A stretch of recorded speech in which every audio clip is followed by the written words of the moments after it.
오늘 은혜 주실 하나님의 말씀은 야고보서 5장 13절에서 18절 말씀입니다. 교도가도록 하겠습니다. 야고보서 5장 13절에서 18절 말씀입니다. 너희 중에 고난 당하는 자가 있느냐 그는 기도할 것이요 즐거워하는 자가 있느냐 그는 찬송할지니라. 병든 자가 있느냐 그는 교회 장로들을 청할 것이요 그들은 주의 이름으로 기름을 바르며 그를 위하여 기도할지. 믿음의 기도는 병든 자를 구원하리니 주께서 그를 일으키시리라. 혹시 죄를 범하였을지라도 사하심을 받으리라. 그 죄를 서로 고백하며 병이 낫기를 위하여 서로 기도하라. 의인의 간구는 역사하는 힘이 큼이. 엘리야는 우리와 성정이 같은 사람이로되 그가 비가 오지 않기를 간절히 기도한즉 3년 6개월 동안 땅에 비가 오지 아니하고 다시 기도하니 하늘이 비를 주고 땅이 열매를 맺었느니라. 아멘. 이 시간 하나님의 크신 은혜가 여러분과 여러분 가정에 함께 있기를 바랍니다. 성도님들, 인생은 무엇이라고 생각되십니까? 여러 가지 말로 정의 내릴 수 있겠지만 저는 인생은 말 그대로 문제투성인 시험지와도 같다고 생각이 됩니다. 오늘 성도님들, 오늘 몇 문제를 풀고 계십니까? 몇 가지 문제를 풀어가고 계십니까? 문제 없는 인생은 아무도 없다는 것입니다. 여러 문제 가운데 가장 시간이 오래 걸리면서 괴롭게 하는 것이 있습니다. 그것이 바로 고난인 것입니다. 구글 검색창에 고난 해결을 위한 방법이라는 검색어를 치니 검색 결과가 약 115만 개의 검색 결과가 뜨는 것을 확인하였습니다. 갈 수 있는 많은 길을 설명하고 있습니다. 고난을 해결할 수 있는 많은 길, 많은 답이 있음을 세상이 말합니다. 그렇다면 오늘 읽은 본문에서는 뭐라고 얘기하고 있습니까? 오늘 읽은 본문은 길게 말하지 않습니다. 초스피드로 문제의 답을 말하고 있습니다. 13절 상반절입니다.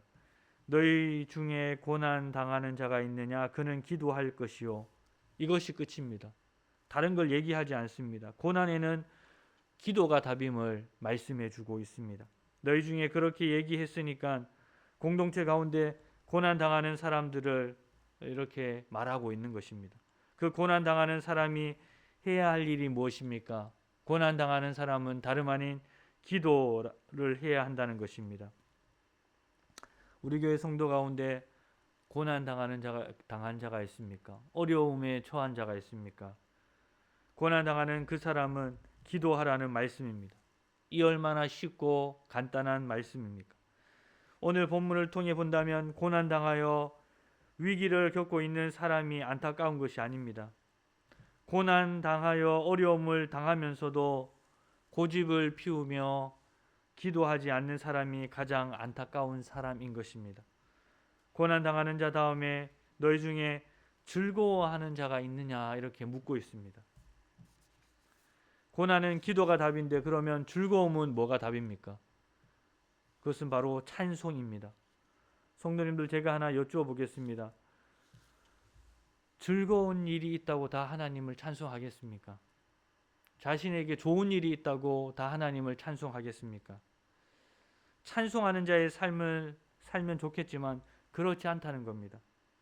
고난이 온다고 다 기도합니까? 출애굽한 이스라엘 백성에게 고난 위기가 닥쳐옵니다. 앞쪽에는 뭐가 있습니까? 홍해가 있습니다. 뒤쪽에는 애굽의 군사들이 쫓아오고 있습니다. 말 그대로 진퇴양난의 위기입니다. 그들은 분명 하나님의 인도하심을 보았습니다. 불기둥을 보았고 구름기둥을 보았고 애굽의 열재앙도 다 보았습니다. 그런데 그들이 한 것은 무엇입니까? 앞에 홍해가 있고 뒤에는 애굽의 마병이 쫓아올 때 그들은 찬송하지도 않았고 기도하지도 않았고 그들은 오히려 모세와 하나님께 대한 불평과 원망으로 나아갔습니다. 힘들고 어려울 때는 불평과 원망하면서 주님 떠나갈 확률이 참으로 높습니다. 그렇다면 즐거울 땐 하나님 생각지 않고 오라는 데도 많고 갈 데도 많으니 그냥 그렇게 한다는 것입니다. 성도님들, 기도와 찬송의 공통점이 무엇이겠습니까? 어떠한 공통점이 있겠습니까? 이 기도와 찬송의 공통점은 바로 대상이 사람이 아니라는 겁니다. 하나님이라는 겁니다. 시편에는 수많은 찬송이 있습니다. 그 내용은 바로 하나님을 향한 기도였습니다. 찬송가의 가사는 대부분 기도입니다. 그래서 찬송을 뭐라고 얘기합니까? 곡조 있는 기도라 말하기도 합니다. 쉽게 말하면 고난이 찾아와 슬플 때에도, 즐거움이 찾아와 기쁠 때에도 주 안에 머물라는 겁니다.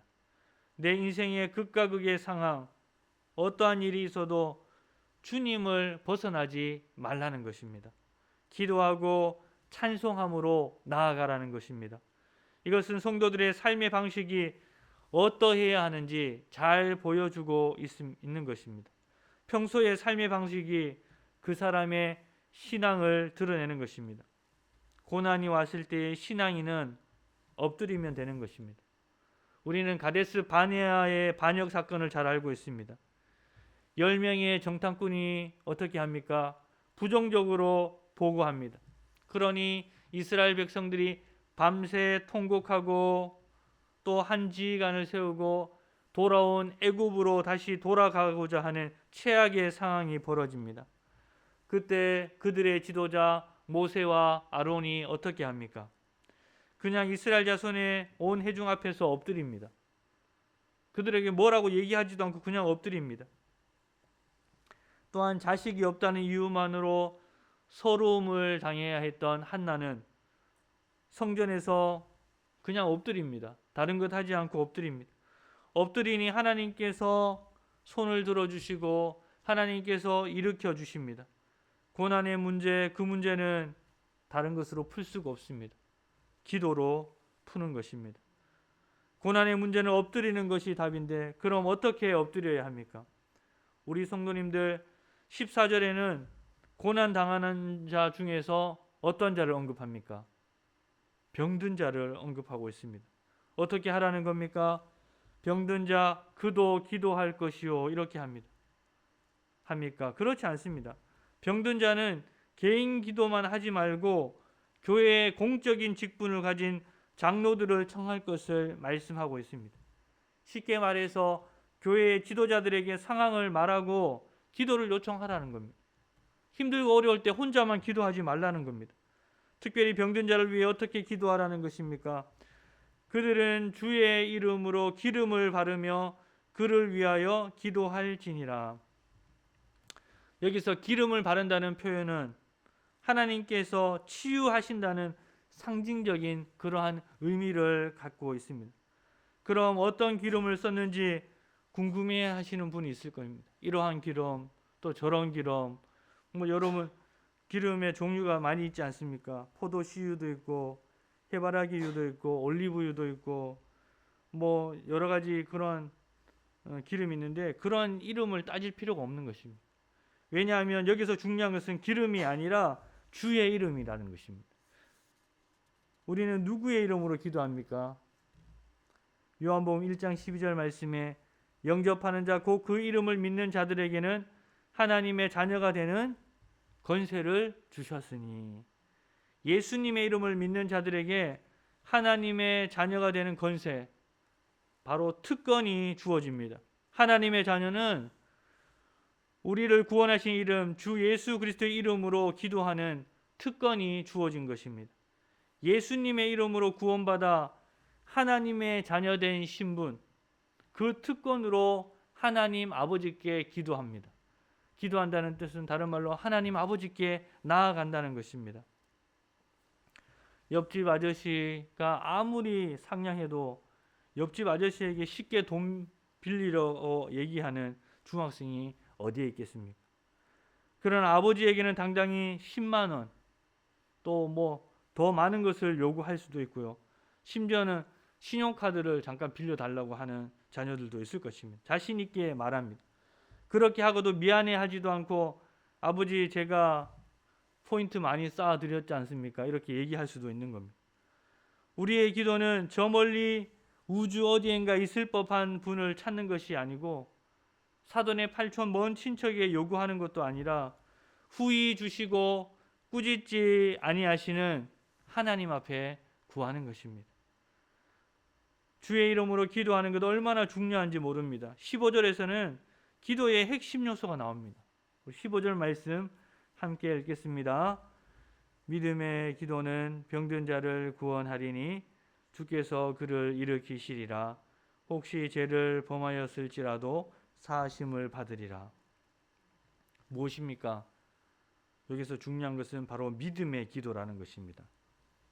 여기서 첫 번째로 믿음은 무엇입니까? 나의 구원자이신 주 예수 그리스도를 믿는 믿음입니다. 주 예수 그리스도께서 나의 구원자요 주님이시라는 이 믿음이 바탕이 되어야 기도할 수 있는 것입니다. 이것이 없이는 기도할 수 없는 겁니다. 이것이 없는데 어떻게 기도하겠습니까? 주 예수 그리스도께서 나의 구원자시요 주 예수 그리스도께서 바로 나의 주님이시라는 믿음이 바탕이 되어야 할 것입니다. 두 번째로 주님께서는 능치 못하실 일이 없음을 믿어야 합니다. 믿음의 기도는 병든 자를 구원하리니, 쉽게 말해서 병든 자를 낫게 할 것이다, 일으켜 주신다, 이러한 뜻입니다.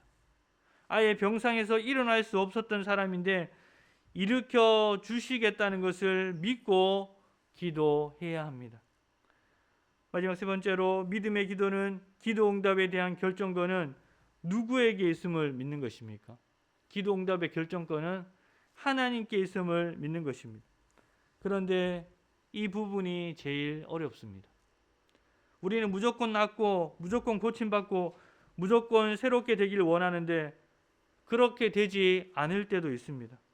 내가 원하는 대로 기도 응답이 이루어지지 않으면 하나님의 뜻과 하나님의 절대 주권을 인정하지 않으려 하는 모습이 우리에게 있을 수 있습니다. 우리가 잘 아는 사도 바울은 자신에게 있는 육체의 가시, 쉽게 말해서 사탄의 사자가 떠나가도록 몇 번 구했습니까? 3번이나 간절히 기도했습니다. 히브리인들에게 3번은 완전수입니다. 그래서 정말 기도할 만큼 다 했다는 겁니다. 더 이상 기도하지 않아도 될 만큼 그렇게 기도했다는 것입니다. 그러면 어떠한 일이 일어나야 합니까? 사도 바울의 그 기도가 응답을 받아야 할 거 아닙니까? 가시가 빼져야 할 것이고 사탄의 사자가 떠나가야 하는데 어떻게 되었습니까? 내 은혜가 내게 족하도다. 어찌 보면 우리가 보기에는 하나님께서 기도 응답을 해주지 않는 것처럼 볼 수가 있는 것입니다. 성도님들, 사도 바울이 믿음의 기도를 안 했습니까? 믿음의 기도를 안 해서 고침받지 못했습니까? 그렇지 않습니다. 하나님의 주권, 하나님의 뜻이 우선입니다. 기도의 응답은 내가 하는 것이 아닙니다. 기도의 응답은 하나님께서 하실 일입니다. 그러니 우리는 어떻게 해야 합니까? 우리는 우리의 할 바를 다해야 합니다. 결과는 누구에게 맡겨야 합니까? 결과는 주님께 맡기고 믿음의 기도를 하는 것입니다. 교회 안에 있는 병든 자 한우들을 낫게 하여 달라고 고쳐 주옵소서, 자리에서 일어나게 하여 주시옵소서 기도해야 합니다. 연약하고 어려운 문제에 빠진 이들을 위하여 이렇게 믿음으로 기도해야 하는 것입니다. 믿음의 기도는 병든 자를 구원하리니 주께서 그를 일으키시리라 말씀합니다. 그런데 의심하면서 하는 기도는 어떠합니까? 실컷 기도해놓고선 기도한다고 되겠어? 그냥 그 자리에서 기도는 하지만 기도한다고 되겠어? 부정적인 말을 쏟아놓습니다. 우리 신앙생활에 있어서 부정적인 그러한 요소가 우리 신앙을 갉아먹습니다. 깎아내려버립니다. 내 귀에 들린 대로 행하신 하나님께서는 기도 후에 던져놓은 그 말도 다 들으십니다. 우리가 착각할 때가 있습니다. 기도할 때만 하나님께서 들으신다고 하는데 그것 아닙니다. 평소에 대화도 하나님께서 들으시고요. 기도 후에 한 말도 하나님께서 들으신다는 겁니다. 믿음의 기도의 가장 큰 적은 바로 의심입니다. 지금 혹시 의심의 먹구름이 우리 성도님들 마음 가운데 끼어 있습니까? 의심의 먹구름은 우리의 믿음의 시야를 완전히 가려버립니다. 야고보서 1장 6절에서 8절 말씀입니다. 오직 믿음으로 구하고 조금도 의심하지 말라. 의심하는 자는 마치 바람에 밀려 요동하는 바다 물결 같으니 이런 사람은 무엇이든지 주께 얻기를 생각하지 말라. 두 마음을 품어 모든 일에 정함이 없는 자로다. 의심이 무엇입니까? 두 마음을 품은 자 아니겠습니까? 두 마음을 품으면 아무것도 안 된다는 겁니다. 오늘 야고보 사도는 병든 자를 위한 기도를 언급하면서 이 부분을 덧붙이고 있습니다. 혹시 죄를 범하였을지라도 사심을 받으리라. 혹시라는 말을 조심스럽게 쓰고 있습니다. 모든 병을 다 죄하고 연결시킬까봐 그렇게 쓴 것 아니겠습니까? 죄 때문에 병이 올 수도 있고 아닐 수도 있는 것입니다. 이 말씀을 잘못 이해하여 아픈 사람을 찾아가서 다짜고짜 이 병에서 나으려면 죄란 죄는 모조리 다 토해내고 다 자복해라고 한다면 참으로 곤란합니다. 하나님께서 그렇게 하라고 하고 이 말씀을 주신 것이 아닙니다. 하나님께서 죄를 범하였을지라도 용서하여 주시니 어떻게 하라는 겁니까? 너희 죄를 서로 고백하며 병이 낫기를 위하여 서로 기도하라는 것입니다. 기도에서 빠질 수 없는 것이 바로 회개입니다. 16절에서 일방적으로 한 사람의 죄를 고백하라고 하지 않습니다. 서로 죄를 고백하며 서로 어떻게 해요? 기도하라 말씀합니다. 이 말씀은 교회 공동체가 새겨들어야 할 말씀입니다. 야고보 사도는 단순히 힘든 고난, 육체의 병에서의 치유만 강조한 것이 아니라 하나님과 분리시키는 죄를 철저히 회개하여 영혼도 고침받을 것을 강조하고 있습니다. 우리 예수님께서도 죄에 대한 회개를 강조하셨습니다. 어찌 보면 병보다 무서운 것은 바로 회개하지 않은 숨겨놓은 죄입니다. 범죄한 다윗이 회개치 않고 고집을 피울 때에 그가 어떻게 고백합니까? 내 뼈가 쇠하였도다. 그렇게 고백한 것을 우리는 기억해야 할 것입니다. 위대한 종교개혁자 마틴 루터에게는 후레드릭 미코니우스라는 친구가 있었습니다. 널리 알려진 인물은 아니었습니다. 그러나 루터에게는 더없이 더할 수 없는 위로와 기쁨을 주고 격려를 아끼지 않던 그러한 친구였습니다. 종교개혁이 한창 진행되고 있을 무렵에 후레드릭은 불치의 병에 걸려서 죽음을 코앞에 두게 되었습니다. 이제 사랑하는 친구인 루터에게 마지막 유서와도 같은 편지를 보내는 것입니다. 그 편지를 받은 루터는 결국 시름에 빠졌으나 곧 기도하기 시작하였으며 하루를 온전히 기도하는 가운데 성령께서는 그 친구가 아직 죽지 않을 것이라는 확신을 루터에게 주셨습니다. 루터는 후레드릭에게 다음과 같은 편지를 보내었습니다. 내가 예수의 이름으로 너에게 살 것을 명령한다. 왜냐하면 종교개혁하는 하나님의 사역을 내가 수행함에 있어 여전히 내가 필요하기 때문이다. 주님은 결코 내가 죽었다는 소식을 나로 하여금 듣지 않게 하실 것이다. 이것은 하나님의 뜻이기에 나는 하나님의 뜻이 내게서 이루어지기를 기도한다. 나는 하나님의 이름을 영화롭게 하고자 이 일을 명하니 반드시 이루어질 것을 확신한다. 이런 믿음의 기도의 편지를 보내었다는 것입니다. 이 편지를 받은 후레드릭의 약한 몸은 어떻게 되었겠습니까? 급속하게 회복되어 의사조차 포기했던 불치의 병에서 소생되어서 6년을 더 살며 루터의 개혁을 도와 끝내 종교 개혁을 이루었다고 합니다. 루터는 믿음으로 기도했으며 주께서 그를 일으키시리라는 확신 가운데 편지를 쓴 것입니다. 믿음의 기도는 병든 자를 구원하리니 주께서 그를 일으키시리라. 병든 자를 위해 기도하는 일, 더 나아가 어렵고 힘든 상황에 처한 성도들을 위해 기도하는 일이 바로 교회가 해야 할 일임을 말씀하고 있습니다. 의술이 발달되고 좋은 병원이 생겼으니 더 이상 기도하지 않아도 된다고 생각하고 말한다면 그건 너무나도 교만한 생각일 것입니다. 이 시간 병든 자를 찾아가 치유하신 우리 주님을 한번 생각해 보아야 합니다. 마태복음 4장 23절입니다. 예수께서 온 갈릴리에 두루 다니사 그들의 해당에서 가르치시며 천국 복음을 전파하시며 백성 중에 모든 병과 모든 약한 것을 고치시니, 교회 요청하여 주의 이름으로 기도하는 것은 기도자의 능력이 아니라 우리 예수님의 손에 맡겨드리는 것입니다. 간혹 신유나 치유하는 분들이 자신이 고친 것처럼 얘기할 수 있습니다. 그러나 그 사람은 그냥 통로로 쓰일 뿐인 것이지 예수님께서 고치신 것입니다.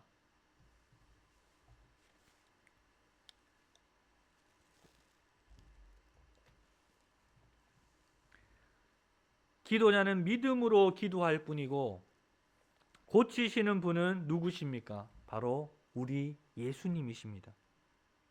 우리 예수님께서 공생의 시절에 병든 자가 많았습니다. 그 병든 자들은 예수님 앞에 나올 때 어떻게 외쳤습니까? 불쌍히 여겨 달라고, 불쌍히 여겨 주십시오. 그렇게 외쳤습니다. 마태복음 14장 14절입니다.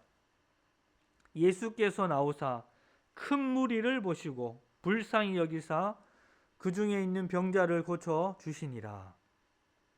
우리 예수님께서는 불쌍히 여기사 그들을 고쳐 주셨습니다. 그렇다면 우리도 교회의 한우들이나 어려운 이들을 위하여 기도할 때에 예수님처럼 불쌍히 여기는 그 마음으로 기도해야 할 것입니다.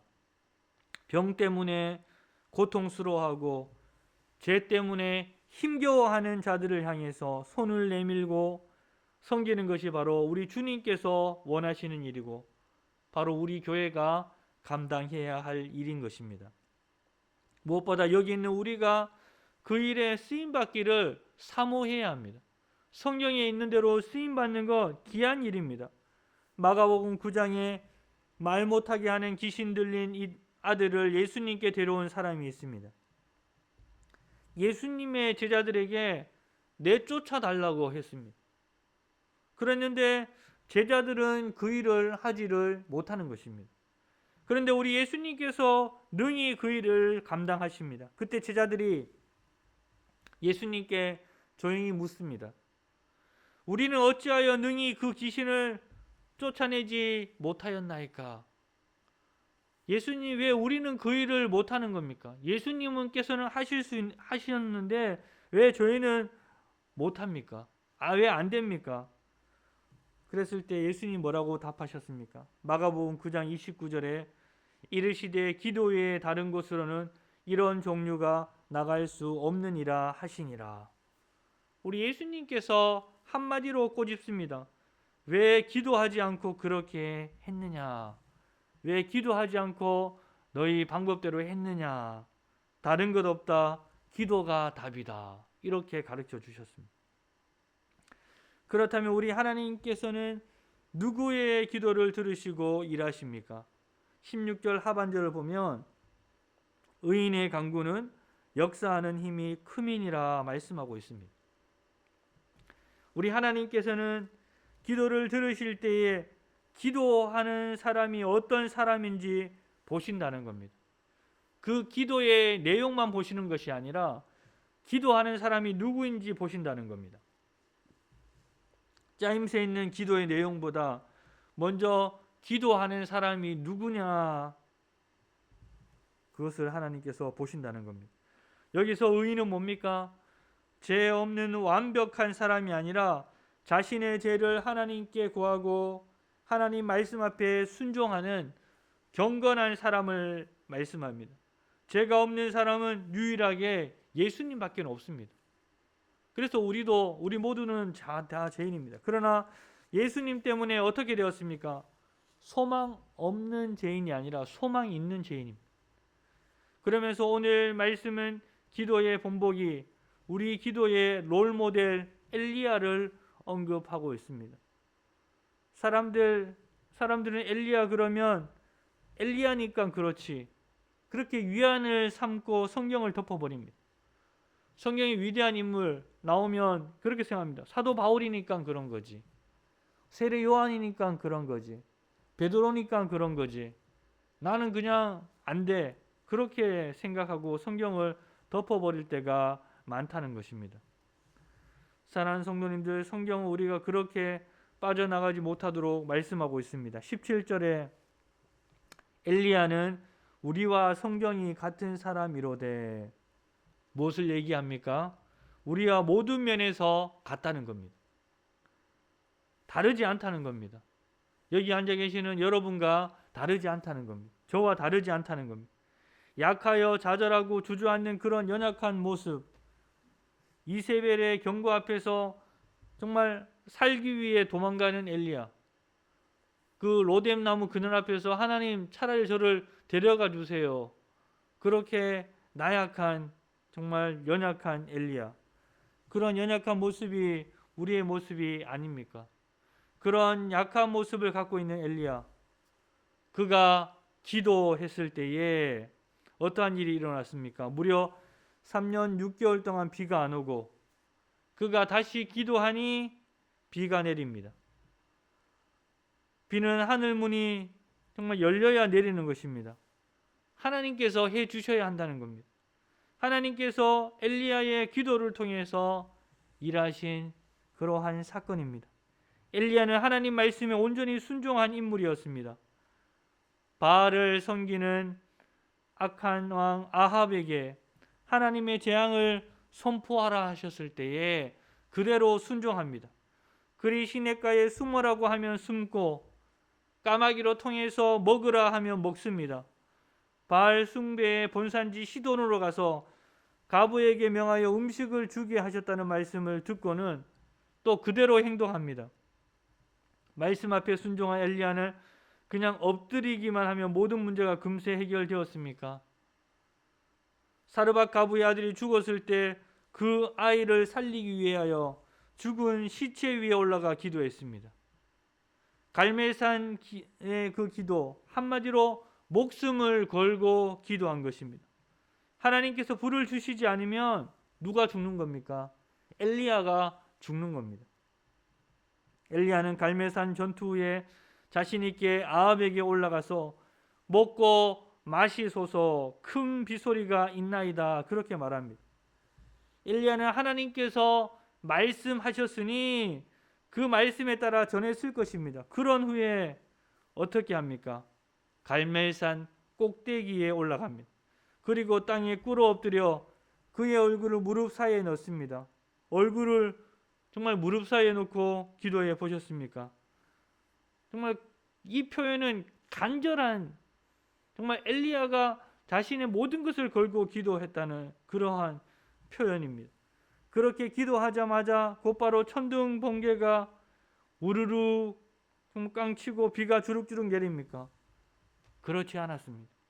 엘리야가 한 번 기도하고 사안에게 바다 쪽을 바라볼 것을 요구합니다. 아무 일도 일어나지 않았습니다.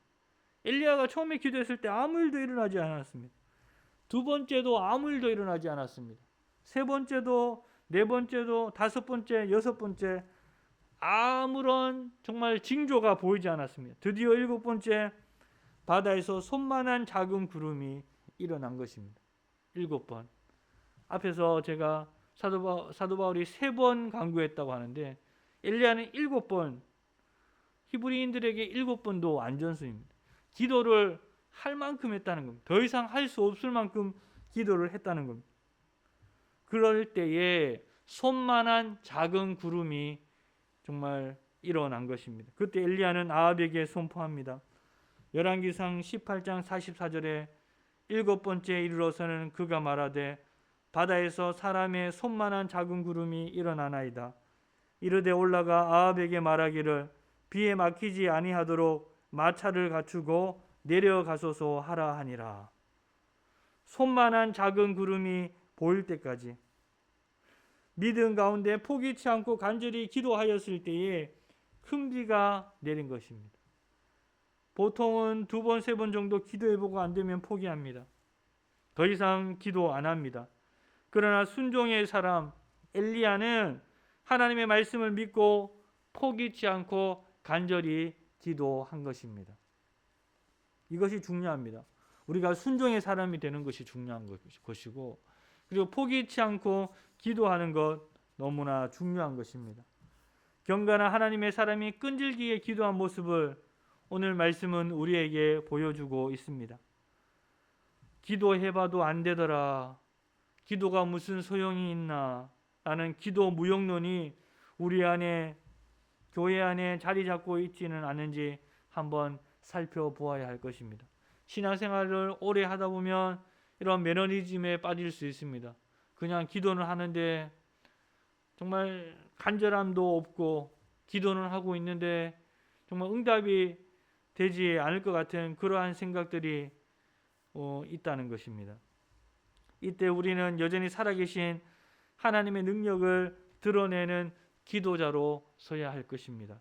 하나님의 뜻을 말씀 가운데서 찾고 그 뜻이 이루어지기를 기도하는 이 시대의 엘리야로 서려면 오늘부터 엎드리는 것이 답입니다. 하나님을 떠나 바알을 섬기는 나라가 되어버린 북이스라엘이 하나님께서 엘리야를 세우시고 그의 기도로 일하셨습니다. 하나님께서 일하시는 방법입니다. 그렇다면 우리는 어떻게 해야 합니까? 두말하면 잔소리입니다. 이 시대에 우리나라를 바라보면서 우리도 살려면 엎드려야 합니다. 우리의 엎드림으로 인해 하나님께서는 우리도, 우리나라도, 우리 교회도 다시금 일으켜 세워 주실 것입니다. 세상은 고난을 해결할 여러 가지의 길을 말합니다. 수많은 길이 있음을 보여주고 있습니다. 그런데 오늘 말씀은 우리의 눈을 다른 곳으로 돌리지 못하게 만듭니다. 너희 중에 고난 당하는 자가 있냐? 그는 기도하라. 병든 자, 스스로 기도하여 일어나기 어려운 자는 교회의 지도자를 불러 기도를 요청하고 그들은 주의 이름으로 기도하라. 무엇입니까? 단순 명료하게 말씀합니다. 그리고 누구처럼 기도하라는 겁니까? 우리와 동일한 사람인, 우리와 다르지 않는 사람인 엘리야처럼 기도하라고 합니다. 머릿속으로 복잡하게 생각만 하고 그 자리에 멈춰서 있지 말고 마음을 열고 입술을 열어 기도하는 이 시대의 기도자로 서야 합니다. 우리 주님께서 무엇을 원하시겠습니까? 여기 계신 모든 성도님들께서 오늘 이 시간부터 절대로 흔들리지 말고 경건한 믿음의 기도자로 우뚝 서는 것입니다. 경건한 하나님의 사람이 되어야 합니다. 그리고 경건한 자로 기도자로 서야 할 것입니다. 성도님들, 요즘 기도 생활은 어떠합니까? 자신의 기도 생활을 한번 점검해 보았으면 좋겠습니다. 정말 기도하고 계십니까? 그렇다면 무엇을 위해 기도하십니까? 믿음으로 기도하십니까? 아니면 그냥 늘 하던 대로 기도하십니까? 원치 않는 고난이 찾아왔을 때에 다른 것을 찾지 말고 기도로 주님을 찾으셔야 합니다. 기도로 주님을 만나셔야 합니다. 내 힘으로 할 수 없는 병이나 어려운 일이 생겼을 때에 주저하지 말고 교회의 지도자를 찾고 기도를 요청하십시오. 그렇다면 교회는 어떻게 합니까? 교회는 신속히 주의 이름으로 믿음의 기도를 행할 것이고 주님께서 일하심을 보게 될 것입니다. 정말 내 두 눈에 아무것도 안 보이고 내 두 손에 아무것도 안 잡혀도 오직 하나님 한 분만을 기대하고 기도 정말 하라는 고백이 우리 가운데 있어야겠습니다. 결국 믿음 있는 자만이 기도할 것입니다. 그것은 분명합니다. 모든 상을 주님께 하려고 주님의 마음을 품고 이 시대에 경건한 믿음의 기도자로 서시는 복된 성도님들 되시기를 축원합니다. 이 시간 함께 기도하겠습니다. 믿음의 기도, 엘리야의 기도, 그러한 기도를 하고 정말 하나님을 기쁘시게 하는 자로 나아갈 수 있도록 시간 간절히 기도할 때에 하나님께서 우리의 기도를 들으실 줄로 믿습니다. 하나님 앞에 마음을 내어놓고 믿음의 기도 하는 자로 설 수 있도록 하나님 붙들어 주시옵소서라고 간절히 소리내어 기도합니다. 기도하겠습니다. 하나님 아버지 은혜를 감사합니다. 하나님께서 함께 해주시고 하나님께서 은혜를 베푸시고 하나님께서 도와주셔서 우리가 믿음의 기도로 승리하며 나아갈 수 있도록 하나님 아버지 인도하여 주시옵소서. 하나님 아버지 붙들어 주실 줄로 믿습니다. 하나님 아버지 결국 믿음 있는 자만이 기도할 것입니다. 하나님 우리가 믿음 있는 자로 경건한 자로 설 수 있도록 하나님 아버지 함께하여 주시고 하나님 인도하여 주시옵소서. 하나님 붙들어 주실 줄로 믿사오니 인도하여 주시고 하나님 엘리야의 기도 우리도 그렇게 기도할 수 있도록 인도하여 주시옵소서. 하나님 믿음의 기도는 병든 자를 구원한다 말씀하셨사오니 주께서 그를 일으켜 주신다고 말씀하셨사오니 하나님 믿음의 기도로 나아가게 하시고 고난 당할 때에 기도하게 하시고 즐거워할 때에 찬송하게 하시고 병들 때에 기도를 요청하며 나아갈 수 있도록 하나님 인도하여 주시옵소서. 하나님 아버지 연약한 성도를 위하여 기도할 때에 그 기도로 그 연약한 자가 일어나는 놀라운 역사가 있게 하시고 하나님의 돌보심으로 나아갈 수 있도록 하나님 아버지 함께하여 주시옵소서. 연약한 저희들을 붙드시고 은혜로 채워주시고 인도하여 주실 줄로 믿사오니 하나님 함께하여 주시옵소서. 인도하여 주시옵소서. 주님 도와주실 줄 믿사오니 간절히 기도합니다. 하나님 아버지 어떠한 상황 속에서도 주님 안에 머물게 하시고 고난과 위기가 오면 그 즉시 기도하고 병들고 어려운 사람이 있을 때 교회가 하나 되어 기도하는 일에 집중하게 하시며 그 모든 것 예수님의 마음으로 행하게 하시옵소서. 여러 가지 유혹이 많은 이 시대에 흔들림 없는 경건한 믿음의 기도자로 하나님 앞에 온전히 쓰임받게 하시옵소서. 우리 교회의 지도자로 세우신 담임 목사님께 엘리야에게 주셨던 갑절의 영감을 더하여 주시옵고 더욱더 영육이 강건하시도록 인도하여 주시옵소서. 우리 교회가 하나님 기쁘시게 하는 복된 교회로 이 지역사회를 바른 길로 비추는 등대의 사명을 잘 감당하게 하시옵고 코로나19가 정말 있어서 우리에게 더 힘든 시간이 찾아왔지만 이 가운데서도 믿음으로 이기며 나아가게 하시고 하나님께서는 이 어려운 가운데서도 기도하는 한 사람을 찾으신다는 것을 알고 그렇게 나아가게 하여 주시옵소서. 오늘 이 하루도 하나님께서 지켜주실 줄로 믿습니다. 우리 주 예수 그리스도의 이름으로 기도하옵나이다. 아멘.